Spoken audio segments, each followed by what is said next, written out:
Porque na política, eu joguei futebol, e eu aprendi que no futebol a gente só pode calar a boca das críticas com gol e com título. E na política, a gente só cala a boca de quem quer atrapalhar com o trabalho.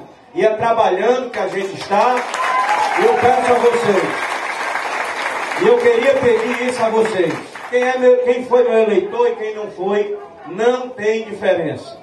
Eu quero dirigir uma palavra finalizando para o cidadão de Maranguape. O cidadão comum, aquele cidadão que precisa de serviço público, aquele cidadão que não se mete em política, aquele cidadão que nem gosta muito de briga política. Maranguape precisa de união e tranquilidade para seguir caminhando.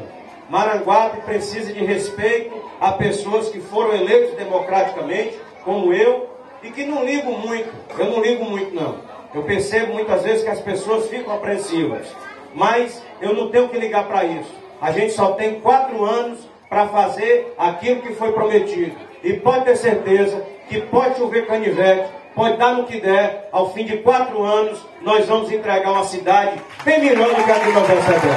Muito obrigado, bom dia de coração e um abraço a todos.